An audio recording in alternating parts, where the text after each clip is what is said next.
don't fight, chasing shadows in the night. Promises made, but I let them fade. Caught in the cycle, I'm feeling betrayed. Round and round, I'm losing ground. Trying to break free, but I can't see. These negative patterns are haunting me. Nights turn to days, I'm losing my way. Thought I found peace, but it's led me astray. Chasing the high, but it only brings pain. The more I run, the less I gain. Hey everybody, hey, and welcome to another session of Tarka Said Again. And we have a beautiful young lady with us in the office today, Miss Jazz Morris, better known as the Real Gabbana. Yes, she is an artist, a female rapper. I hear she's one of the hottest female rappers in Orlando. Definitely the hottest, queen of the streets, the one and only. Queen of the streets, you heard it right from her mouth. Welcome. Thank you for having me. Thank you for having me. Yes, and thank you for accepting my invite. It's always good seeing you again. Definitely. It's been many, many moons. Yes, it has. But I don't care what I'm at. As soon as I see you, I always come and acknowledge you and make sure that we do talk. I appreciate it. So I'm going to let the cat out the bag real quick, you all. This is a former Maynard Evans High School cheerleader. And guess what? I was the coach. Product of Yes, and she's with us today. She's going to give us her journey as a rap artist and whatever else she wants to tell us as far as her life, her artistry, and some background of how this was developed, where you're from, you know, what you're representing. Right. So I feel like when it comes to just me being an artist, I had honors English. Okay. Like all of my high school years. So English, literature, words, writing, anything, poetry, it always came naturally. Mm-hmm. And then I kind of was always into music since a kid.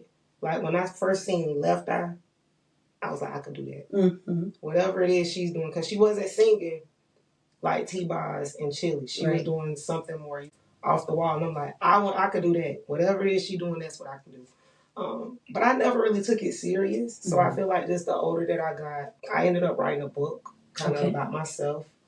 And in me writing that book, it ended up getting 1 million reads through Wattpad. Wow. So I took it off to try to like get it published right. But in the process, I still had something to say, but it was more so like out of context from my book. Like I just had like a chip on my shoulder that I felt like I needed to just get off. Like I needed to scream a little bit. So it was utilized more as therapy for you? Yes. Okay. I really felt like I had something to say. And my first freestyle did pretty good. I dropped another freestyle and it did pretty good. And then my first song just took off and put my foot in the game as an artist. That's amazing. And just backing up a little bit, because I heard you mention those subjects, the core subject as far as English, and that being one of your favorite subjects. Math is actually my favorite. Really? I'm really good with English. Okay. But I love math. Anything with numbers. But just in listening to that being like your foundation for your artistry, being able to express yourself through words, writing it down through your music. Yes. And that's what I see we have in common, because y'all know addictive patterns. And I'm going to try and get her to get that to write and put it in the book. I adore it. Yes. I'm looking forward to it. I adore you for that. From the moment I seen it, I'm like, okay. That's where it's at. Like the music is good, but again, it's just, for me, I really can get in the booth and I can be myself. Mm-hmm. Once I create that song, well, first, of course, my brother, shout out to Beatdown, super producer in Florida. He judged at the summit that we was at. I remember. Super producer. Great hits coming out of Florida. I'm going to just say even past Florida, because I heard some of his songs outside of Florida when I wasn't living here. But he gives me the beat. And from there, I come up with the wordplay and the flow. From there, it gets passed to my director / my brother videographer. He's kind of over all my imaging. Mm-hmm. I want to say I started out at like maybe 4,000 followers. Okay. And my brother helped me organically build that with him being a part of That's the Real key, Gabbana organically. Right. I didn't pay for interviews, didn't pay for nobody to post me. It just was really like him getting up, hey, you got to shoot today. Let's get creative. Hey, shout out to Show shot it. But yeah, I feel like the creation process of the music. So it goes right back, like you said, the literature, just the understanding and everything I took from school that even makes me have the patience with myself to be a great creator. Wonderful. And a lot of times they don't feel like they're going to use this information anymore. Because I get it, school can be lame or whatever you may call it. I gotta go there because even right now at this age, okay, yes, when we were younger, it probably was, cool for people like, oh, I don't want to hear school. I still did my work. Right. Because we picked at the dumb kids. Yeah. And now that we're grown, I still pick at the dumb kids. We just grown now, Right. But nobody I don't want to marry someone that's not intelligent or that can't properly lead me. And you shouldn't. So a man that feels like an education is not important, was not important, even at this age, if you can't pick up a book. Or even have a decent conversation with you to be. But that's what it goes back. I can't really even have decent conversations with them, and when I get into they don't read, they like to do this instead. Or it comes back to okay, I can understand why our mentality is here and here. So, well, where did this name come from? The Real Gabbana came from my other friends. They gave me that name. I want to say probably around 2010. And see, I said it all country. I say Gabbana. Yeah. Gabbana. Yeah. Okay. So you say in 2010. Yeah, that's when that name got attached to me. Okay. I was a real designer brand type of person. I used to wear it a lot. And I had another friend, he used to wear it a lot with me, so they always called us Dolce & Gabbana. So get into this breakout song, Duck, Duck, Goose. Now, that's what I remember years ago. Yes. And me scrolling through social media, and I was like, oh, check her out. Yeah. Can you give me some background information on that? Me writing that song, my first two musical projects I would say that I put out were the freestyles. The first one was to ZZ Kodak Black Beat, and then the other one was to Number One Stunner Beat. I just love that song. That beat come on with Birdman. I just love that song. So I did freestyles, but shout out to KT. He was like, you're not really a good artist because you good, you can rap, but you're not what you think you is because you're getting on other people's beats and you just rewriting the formula that was already written. You're not an artist until you create your own formula. Okay. And that motivated you? The next night, okay, we both recorded at the same studio. The next night, he pulled up and I had 4 of my own songs, fresh beats, fresh hooks. But with Duck Duck Goose specifically, I wanted to create a song that was like the introductory anthem. Okay. Kind of that gives my personality, gives my style, it gives my spice. And then kind of also put in, of course, where I'm from. I love my hood, West Orlando. Shout out to Florida. I always rep the city. I rep my hood, of course, but I always rep the city and the state. So I feel like just me wanting to channel my emotions because I was going through it with somebody that I was halfway. We had a situationship. I'll say that because I don't really get into the boyfriend, girlfriend titles. I feel like that's not recognized under under God's eyes. Okay.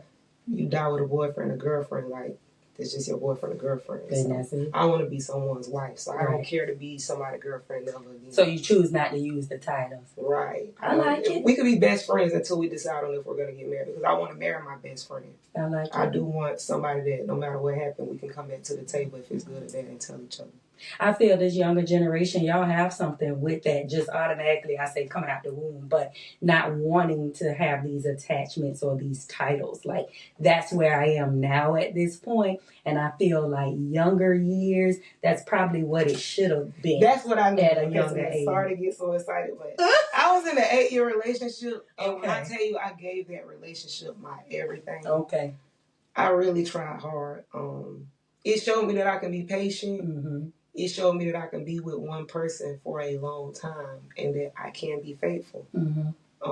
But just at the time, I just feel like maybe we were too young doing what we were trying to do. I was 18, he was 20. Yeah, that plays a part. By the time we broke up, it was right before I turned 26. So, okay.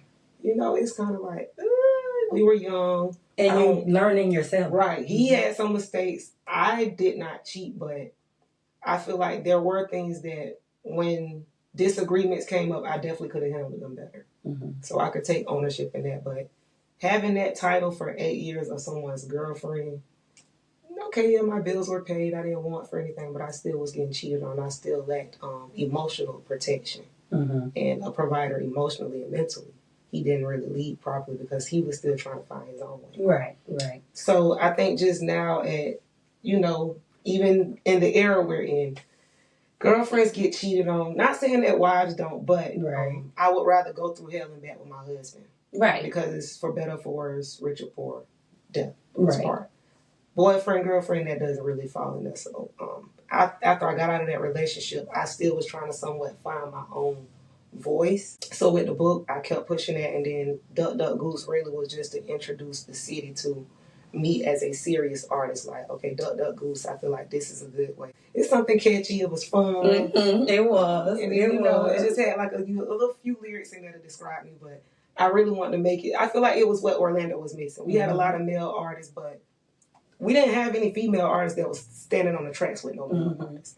So I wanted to be the female, like, whether it's a dude or a chick, I'm going to get on the track and it's I can do what you do. And so I feel like Duck Duck Goose came in. It was like a self-motivating anthem. It touched bases on some personal places where I was at.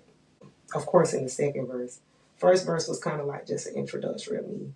Just listening to you, it's taking me back to this book, which you write out the bag saying situationships, and that's what we talk about, in here, these relationships, and how you want to make sure that you're on the same page. Right. And if you're not, it's not going to align, it's not going to work, and you don't need to be trying to use it like a puzzle piece, trying to make it fit if it don't fit. So I'm just smiling, just listening. I think that's the chapter I'm in though right now. Like, and I feel like sometimes I think a lot of people don't understand.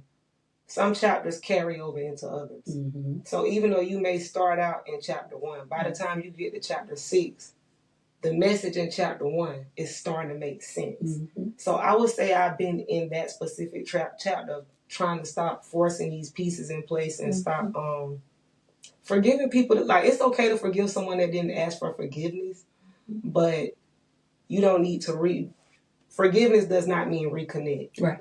Rekindle. Go right back to the same old patterns, because I think a lot of people don't understand the person I was then. I'm not that person now. And even 2 weeks from now, we can have a disagreement and that can change the person I am. You may need to get to know me all over again. Mm-hmm. And I'm in a place where people have to get to know me again because I'm not forcing these pieces where they don't go. Right. And if it doesn't make sense with what me and my brothers have going on, business-wise, and if it does not align with my personal life, or if it's going to take away from what I have going on as an artist or as Jasmine, I'm just letting it go. Yes, as you say, clock it. So growing up on Mercy Drive, how has that shaped, I guess you would say, your environment or your voice through your music? Growing up on Mercy Drive, for me, I could actually say I had a great childhood. Okay. And I say that because there was never a time that my lights were off at home. Mm-hmm. There was never a time I couldn't open up my mom's refrigerator and there was not food. My mom always worked a job. Mm-hmm. So over in the Palms is based off your income. If you work, you have to pay a rent. Mm-hmm. If you also do hair, that's extra income. My mom did hair and she worked, so she always had to work. There was always food on the table. It was just me and my sister. If we had friends or anything in the neighborhood that went through it with their parents, grandparents, whomever, they got kicked out, we would go home like, Mom, can they stay with us? They don't have nowhere to go. My mom was such a loving woman. She'd be like, yeah, they can come. And once they get there, she's taking us all to the store, buying them clothes, buying us clothes. I've had sleepovers every year of my life where I got 20 to 30 girls in my mom's house. She's taking us to Tip Top to get our nails and toes. I really had a good childhood. I would say any bad decisions that I made strictly came from me. Mm-hmm. Now, how my environment shaped me, I definitely do think that it played a part. Not more so the environment, but the people that can be in the environment. Yeah. Everyone, I'm not going to say everyone is a good person over there. Obviously, they're not. And that's anywhere. Right. But for the most part, my uncles and cousins and the people I grew up around, they were really protective. Once we got off the school bus, hey, what y'all doing? You going to the Northwestern? Y'all need us to walk you to practice.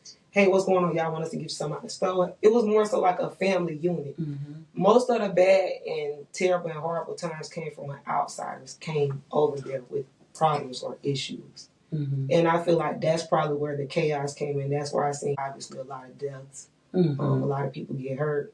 a lot of police officers. Of course, I've even been, detained where it had nothing to do with me. I'm just walking. But that's what I feel like all of that with the environment. It shaped me into being prepared just for anywhere I go. Right.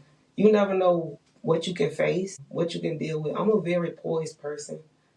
I can be very out of pocket, cold switch, right? But for the most part, I'm very extremely observant. I have to be aware of my surroundings so that I can adapt. And if I was to go take Mercy Drive everywhere I go, I wouldn't be able to adapt to my environment to understand these new surroundings because everywhere is not Mercy Drive. Yes, everywhere has crime, this, that. They have a family unit, but I still had to understand how to separate the two. And I feel like I did a pretty good job with it. So just for me personally, so. I love my neighborhood. Even right now, me and my brothers will go over there and just sit and talk to the kids. I buy them pizzas. We've gone over there. We bought them flips. Anytime I go over there, I'm trying to hang out with the kids and talk to them because we didn't really have that when I was over there as a kid. We would get some people like Master P came to the Northwest Center. We met Nikisha Sales, a lot of the Miracles players, a lot of Magic players, but in the heart of the Palms, nobody really came over there. All the kids don't go to the community center. Right. So when I come over there, I get into the kids' chest. I want to talk to them and, encourage them. You could be a rapper too. You could be an actor. You're going to be a doctor, a lawyer. But I feel like kids are the future, even though I don't have any. So whatever I feel like I did take from my neighborhood, we all take from wherever we're from. But whatever I did take, I try to put back good. I don't really go to my neighborhood just to be on BS or mess. I don't go over there just to hang out. Or bring drama. Right. If I'm over there, I'm probably doing something productive. If I am over there filming, I'm still looking out for them kids while I'm over there. I'm buying something. And that's key, giving back to your community, giving back to where you grew up, knowing that you have some type of impact, you know what I mean? You, like you say, talking with them. And I feel that's vitally important because just thinking about, say, Mercy Drive, right? Stereotypically, they want to put that in the category of just hood or ghetto, right? Just always something violent, but not recognizing or pulling out the good things that happen and take place in the neighborhood and how those same things could take place, elsewhere. But I know that you do have that. I've seen it on your visuals, where you're in the neighborhood and y'all doing videos and your lyrics, it's, as you would say, unfiltered or is raw, streetwise, right? Yes. So I like that. You being authentically you and realizing and recognizing that, okay, it's a time and a place, and sometimes I have to put that to the side to be able to communicate with others, to get to the next level, whatever the case is. So I'm realizing and recognizing the growth because, it was hard. Even like when I first went viral, let's just say there was about 16,000 comments. Okay. I'm going to just say half was bad. Okay. So there's 8,000 people on there telling me, we filmed part of the video on Mercy Drive, so it was me and like a group of all my friends where they went really viral. She's on welfare. She got 5 or 6 baby daddies. These are the girls that we paying their tax dollars for. These people didn't know I was employed with SunTrust for 5 years. They did not know that at that moment I had been at Advent Health for 2.5 years. And that you don't have. They did not know I don't have any children, and I don't have a criminal background at all whatsoever.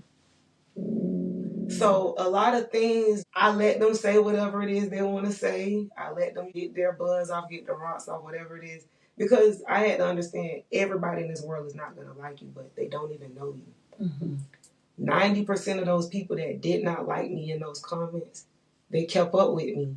Yeah. And they fell in love with me in the process. Okay. So some probably didn't, but a lot of people that did just keep watching just because, what is she doing? In the process, like, oh my God, I love you so much. I remember when you first went viral and people were talking bad. It's like a lot of people, they won't know you until they start peeling back those extra layers. Someone will just look at you and be judgmental. So me personally, it helped me try not to be judgmental. Only because, like you said, I come from the hood. And even in relationships, I've never had to face it in corporate. That's the crazy thing. I've never faced discrimination or judgmental behavior in the corporate ever in my life. I've never not been able to get a job because I have goals. But if me and another female get into it, that's the first, oh, you got goals in your mouth. I'm like, wow, oh my God. Obviously, I put them in there literally right after my senior pictures. I didn't want them in my mouth. If you open the 2008 senior, I didn't have any goals. I got them right after that. And it was just a phase I was in, you know, young, feeling myself. It's Florida. You know how we are. We get a little bit of money. We want to do something to make us feel good. So it was just something that I wanted. But I've been on great interviews in rooms with CEOs, COOs, board meetings with directors, and no one has ever looked at me and said, she has gold in her mouth. She can't do this job. Get her out of here. They've never said that. So that's good. I just, you know, try to make sure, as long as I know how to turn that light switch on and off when it's necessary, and if I have to revert back to the old me just to be relatable to someone to get a certain message across, I don't mind that. Got you. Walk me through your creative process when we talk about the Gabbana. Like, what does that look like? The start, finish, to get a track. Right. So just the song. Yeah. Once I get the beat, me personally, I have a lot of thoughts just running through my head. I really do. And for me, everything is a part of the process. So I can get into an argument with a family member. Okay. You're probably going in the song. I may not say your name. Right. I remember you ate my chicken off my plate. Like, it's going in there some kind of way. I'm going to talk about family not wanting to share or taking food off your plate. It's going in there. So just me personally, like when I'm just really in my creative zone, before I can do it in the studio or before I go to the studio, I will literally blare the beat out loud. Whether I'm in the car, my room, studio, I'm just listening to the beat. My shoes are off my feet. I don't know why. I have my feet. I have to be grounded. Like okay. Literally. But okay. I would just play the beat over and over, bouncing through the room. And as I'm spitting out words, I'm writing them or I'm typing them in my phone.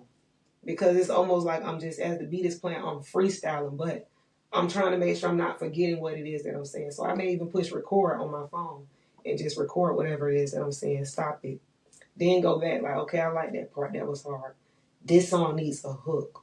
Me personally, I really take pride in constructing my hooks because I feel like that's the part of the song that's going to grab your audience. That's the part that's going to get chanted. That's the part they're going to remember. You may hear something in the verse that you like, maybe something to put as your caption. But for the most part, that hook, that chorus is what's going to keep getting repeated. So for me, I want to make sure it's simple. Nothing too complicated, because if you complicate it or you use crazy words that, again, everybody IQ isn't up here with all of us. Something you have to use words that everybody can relate. Yeah. So when you keep it simple, short on your hook, it's easy for them to get your message. And then with my verses, I kind of tell a story. Yeah. So I kind of go in from one bar and then it chain connects to the other. And then some of the people, if they're really listening, they will actually, wait, when you said this, that stuck out, because I'm like, wait, that mean this. And it's like they'll connect it. That's the part that sticks out to me most, because anybody could hear something like, oh yeah, this is good.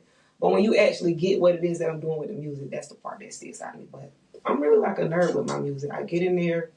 Sometimes if I'm driving and I think of 4 bars, I have to write them down because I may get in the studio and forget. Right. My constructing of a song is, I wouldn't say all over the place, but the thought process is somewhat, it would seem scrambled. I like that you said you're a nerd with it, because just growing up and hearing different rappers, they will remain nameless, but it was basic. Like they say, I could come off the dome with this. Right. And you're like, baby, stop coming off the dome and let's write this down. You might think of something a little more substance. And then guess what else? When you write down what you say, you just wrote that. So read it back to yourself now and stop. That wasn't good. I'm my own biggest critic. Okay. I will say something and everybody will be, oh, that's hard. I'm like, no. That bar to me is like a 7 out of 10. In this space and where I'm at in the verse, I need all 10s. Gotcha. I'm a critic like that. Gotcha. That's good. Yeah. What sets you apart from any other, say, Florida artists? Number 1, I write my own music. 2, it's authentic. Let's clap that to you. It's authentic. I feel like originality. I'm not afraid to be me. I'm naturally gangster. A lot of women, we are naturally soft creatures. So we don't have to overly try to be soft, or we don't have to try to be in our soft girl era. God made us loving, nurturing creatures. So to pick up a certain edge to where I could still have a certain intelligence outside of school or outside of the workforce, to where I can still be on point and I can see certain things before they're coming. I'm a chess player. I play chess a lot all day, like a lot, and I'm really good. Nice. I enter tournaments where I've won first place like maybe 4 or 5 times. Okay. So I'm really good, but... So critical thinking is your thing. That's the biggest thing. A lot of... I'm just going to keep it at female artists. They don't think. They go with what do everyone else think is hot. What's in right now. This is fashion. I have my own sense in fashion. I'm going to wear whatever I want. I may put on something with someone, that's too much, I'm not wearing that. Or I don't like the color scheme, that's too much. I like fashion. If it's cute, it's expressive. Right. I like any type of fashion, furs, prints, anything that's just gonna set me apart. I don't like to look like everybody else. I don't like to blend in. It's not like I'm really trying. I can just naturally go in the store and just pick up something, and I feel like this is normal. This is me. It talks to you. Yeah. So I feel like a lot of women, just Florida artists, they have to find their own grounding. Once you find your own grounding, meaning I don't have competition. I'm my own competition. If my first song did 3.3 million views without being out on any platform, you need to have tunnel vision and compete with yourself, baby. Because competing with these other girls are not going to get you where you need to be. You got you to that 3.3 million views. Not watching this person, not watching that person. Now, I can still listen to them and, big up them, but I really don't listen to a lot of these female artists just because I like timeless music and I like music that has substance. A lot of these women music lacks substance. And all we're going to talk about is our vagina. I can make that type of music, but at least be creative with it. Put something else with it. Give me something. I don't know. Just something creative. It's always just straight to the point with a lot of these local or even some of the Florida artists. It's just straight to the point. It don't make you think. So I feel like that alone, if you can't out-rap any of our male artists coming out of Florida, it's like, this a male-dominated sport. Yeah, what you doing? Yeah, it is. I'm not trying to compete with the girls. I'm not even trying to compete with the men. But I like me over a lot of these men when it comes to rapping. Just wordplay alone. Yeah, wordplay and flow, I'm going to tear them up big time. So what's next for the Real Gabbana? Any collabs? We do have some collabs coming up. They're still in the works. Definitely going to be on Queen of the Streets too.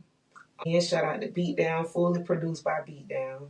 Shout out to Show. He's fully directing and doing the visual work on everything. As far as the songs that I can tell you the songs that I do have about 9 or 10 done. Okay. So it's good to get closer towards the finish line, but we're not rushing the process. I really feel good and confident about this project. So I want to take my time. I don't want to just throw anything out there because it's a lot of just throwing in coming out there. So Queen of the Streets 2 is going to be like an elevated version of Queen of the Streets 1. Okay. I feel like with Queen of the Streets 1, it was like an introductory album, kind of letting them know, hey, I'm here. This one is kind of going to let them know my foot is cemented, like the Statue of Liberty. And that's your EP, right? It's an album. Okay. Yeah, for an album. Gotcha. I have dropped a few EPs. They did pretty good. I got Whoop on one of my EPs. Sorry Kid. Shout out to Sorry. I love you. He's a great artist. But I actually say shout out to Sorry because he actually was one of the artists that told me you can be an artist without all the industry and all the millions of followers and still be making millions of dollars. Shout out to Sai. Shout out to OG Booby Black. Shout out to Nino Calvin. I have a lot of good industry friends that I have music with. Of course, shout out to my sister, Tokyo Jet. She retired, but I love you. Shout out to her and my brother, Mr. and Mrs. Griffin. Okay. But yeah, the industry is fun for me. I just love on the people that I have around me. I'm getting more into acting. I just got a major opportunity to get a spinoff for my character. It started out as just a cameo, just an appearance for a rapper in the series, and everybody loved my appearance, so my brother and his team, they went in and wrote me into the project. Okay. And right now, season 1 with Diego Life has wrapped, so episode 1 with me has just dropped. So it's doing pretty good so far, but we get more into that. So I'm getting more into acting and, of course, pushing the music. We're going to always push the music, get more into acting, and Gotta lock it with you to make sure I get back on this book to get Yes, competing with ma'am. the streets back out. Yes, ma'am. Because that's where I really got a lot of my first following from, the book, Competing with the Streets. And Gotcha. I titled it that because in my life, I've never felt like I was competing with another woman. I never felt like I was competing with a man. It was really the streets because I don't know, I had this edge about me that it was like a tug of war. So the fact that I made it past the streets and the streets didn't beat me is like, yeah, I think we got to get back into the Right. Well, I definitely appreciate you, one, coming in, sharing your story, too.